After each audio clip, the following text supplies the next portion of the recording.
ठंड में गरीब माँ बेटी की गाजर की खेती। माँ देखो, आखिरकार हम गरीब माँ बेटियों की मेहनत रंग ले आई। इस बार हमारे खेत में कितने लाल लाल बढ़िया गाजर की पैदावार होगी है। किरण दीदी, इस बार तो हमारे खेत के गाजर अच्छे रेट में बाजार में बिक जाएंगे, तो हमारे घर के गरीब हालात भी दूर हो जाएंगे। क्यों नहीं बिकेंगे हमारे खेत के गाजर? आखिरकार हमारे खेत में हमारे साल भर की मेहनत लगी है। गंगा अपनी तीनों बेटियों पूजा, रेखा, किरण के साथ खेत में खड़ी थी। नवंबर दिसंबर के इतने कड़ाके की ठंड के मौसम में भी उनके शरीर पर कोई शॉल स्वेटर भी नहीं था। कुछ पड़ोस के खेत वाले उनके गाजर की खेती को देखकर जलन कर रहे थे। क्या मदन भाई, हम किसानों ने इतने महंगे महंगे खाद अपने खेतों में डाले, फिर भी हमारे खेत के गाजर इन गरीब माँ बेटी के खेत के गाजर जितने लाल और बढ़िया नहीं उगे हैं। इस बार तो लगता है बाजार में इन्हीं की गाजर धुआं उड़ाने वाले हैं। तुमको याद है माँ, पिछले साल हमने कितनी मुश्किलों से अपने दिन गुजारे थे? अच्छी तरह याद है मेरी बच्ची। उस गम भरे दिन और साल को कैसे भूल सकती हूँ। आज भी पिछले साल के उन पलों को सोचकर आंखों में आंसू आ जाते हैं। जहाँ नरेश और गंगा बड़े बड़े जमींदारों के खेतों में फसल बोने का काम करते थे, ठंड की शुरुआत हो चुकी है। जहाँ नरेश, उसकी पत्नी और तीनों बेटियां गरीबी भरे हालातों में दुख भरी रोटी खा रहे हैं। अजी नरेश जी, आपको एक रोटी और दूं? नहीं नहीं गंगा, रहने दो, मेरा पेट भर गया, अब और नहीं खाऊंगा। अजी मुश्किल से तो 2 रोटी खाई है आपने और कहते हो कि पेट भर गया। मैं जानती हूँ कि आप हम लोगों के लिए आधा पेट खाकर रह जाते ताकि हमें भूखा नहीं सोना पड़े। सारा दिन खेतों में इतनी मेहनत करते और भर पेट खाने को भी नहीं मिलता। भगवान ऐसे गरीबी भरे दिन किसी को ना दिखाए। गंगा घर के गरीबी भरे हालातों को सोचकर फूट फूट कर रोने लग जाती है। उसके साथ उसकी 3 बेटियां भी रोने लग जाती हैं। मत रो माँ, ये बुरा वक्त भी एक दिन गुजर जाएगा। तुम ही तो बोलती हो ना कि भगवान किसी को उतनी ही दुख और गरीबी देता है और उतनी परीक्षा लेता है जितना हम सह सके। सब ठीक हो जाएगा, चलिए खा लीजिए। इसी तरह से सिलसिला जारी था। दोनों पति पत्नी अगले दिन जमींदार के खेत में आते हैं। जयराम जी की जमींदार जी। नमस्ते जमींदार जी। अरे आओ आओ नरेश, गंगा, देख लो इस पूरे खेत को तुम दोनों को हल से जोतना है। मुझे इस पूरी जमीन पर गाजर की खेती करवानी है। सर्दियों के सीजन में तो भाई गाजर की बिक्री होती है। आखिरकार तो तुम दोनों आज से ही काम शुरू कर दो। दोनों पति पत्नी भयंकर जाड़े के मौसम में हल जोतने लगते हैं और अगले दिन गाजर की खेती भी करते हैं और जमींदार से बोलते हैं। जमींदार जी, हमने खेती कर दी है, अगर हमें हमारी दिहाड़ी मिल जाती तो बड़ी मेहरबानी होती।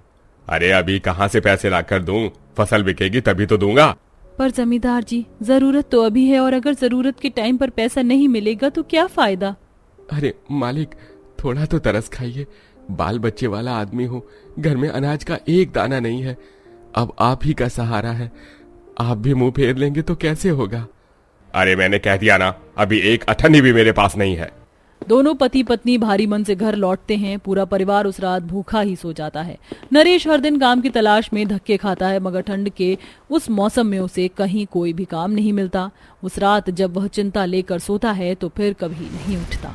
ऐसे में गंगा खुद हिम्मत जुटाकर अपनी तीनों बेटियों को लेकर अपने खेत पर आती है, जो कि पूरी तरह बंजर पड़ा था। डबडबाई आंखों से वो बोलती है, मेरी बच्चियों, आज से हम गरीब माँ बेटी अपने इस खेत पर खुद मेहनत करेंगी और अपनी फसल उगाएंगे। ये दुनिया वाले खाली तमाशा देखते हैं, कोई किसी को खाने को नहीं देता।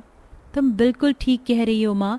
चारों मिलकर खेत का काम चालू कर देती हैं और सुबह से शाम बीत जाती है, लेकिन वह अपने खेत पर आधा काम भी नहीं कर पाती। किरण मायूस होकर कहती है, माँ, हमारा खेत कितना ज्यादा बंजर है, इस तरह से हम अपने खेत पर गाजर की खेती कैसे करेंगे? गाजर की खेती उगाने के लिए बिल्कुल उपजाऊ मिट्टी चाहिए होती है। जानती हूँ, एक वक्त में हमारा ये खेत बहुत ही उपजाऊ था बिटिया, लेकिन फिर हमने इस पर नील की खेती की थी, इसीलिए खेत पूरी तरह बंजर हो गया है। लेकिन हमें कोशिश करते रहना होगा, कोशिश करने वालों की हार नहीं होती। तभी बगल वाले खेत से हरिया गरीब माँ बेटी का मजाक उड़ाता है। अरे देखो देखो किसान भाई, देखो, तोता चना बाजे घना, ये गरीब माँ बेटी हमारी बराबरी करेंगी खेती बाड़ी के मामले में। लोगों के इस कदर मजाक उड़ाने से उनकी हिम्मत खत्म हो रही थी। ठंड में संघर्ष से जूझती हुई गंगा अपनी तीनों बेटियों के साथ मेहनत करती है और गाजर की खेती करती है, लेकिन बंजर जमीन पर गाजर नहीं उगते हैं। चारों दुखी मन से खेत में बैठ जाती हैं। दिन रात इस खेत में इतनी मेहनत के बाद भी हमें कुछ हासिल नहीं हुआ।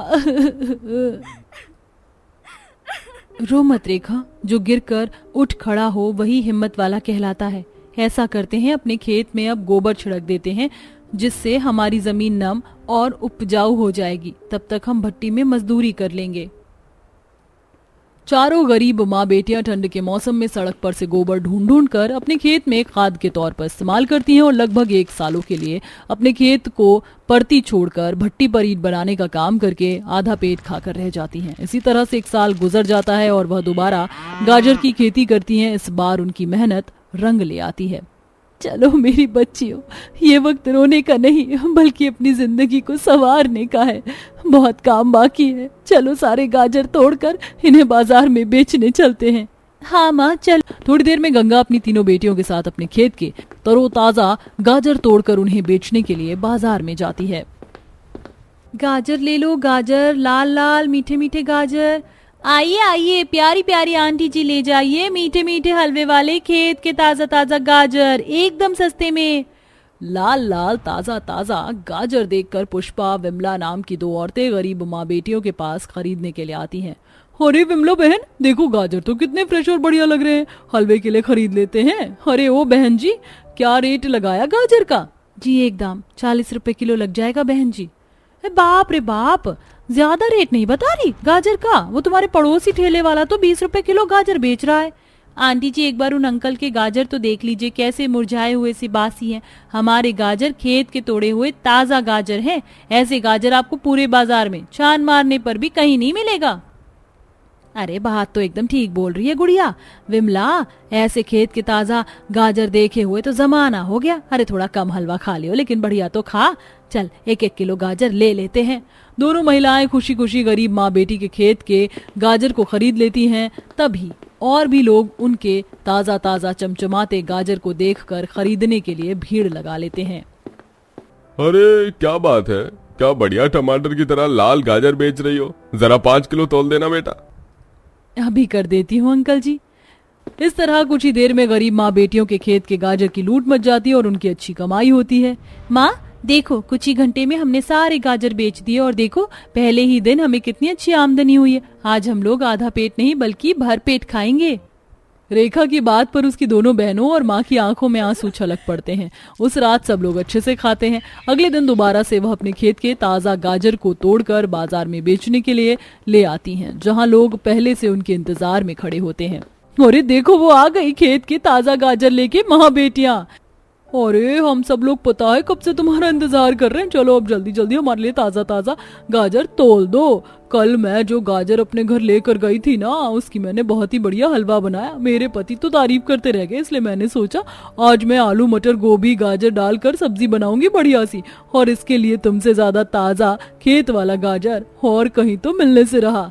जी आपने बिल्कुल ठीक कहा आंटी जी, मैं अभी आपको गाजर देती हूँ। किरण जल्दी जल्दी कस्टमर को गाजर तोल कर दे देती है और रेखा पूजा उनसे पैसे लेती हैं, तो वहीं गंगा बोरी में से निकाल निकाल कर गाजर सजाती जाती है। इस तरह उनकी उस दिन भी बहुत अच्छी बिक्री होती है। देखते ही देखते गरीब माँ बेटी अपने खेत वाले गाजर के लिए पूरे बाजार में छा जाती हैं और उनकी आमदनी भी हर दिन के साथ बढ़ती चली जाती है, जिससे उनकी गरीबी भरे हालात पूरी तरह से सुधर जाते हैं।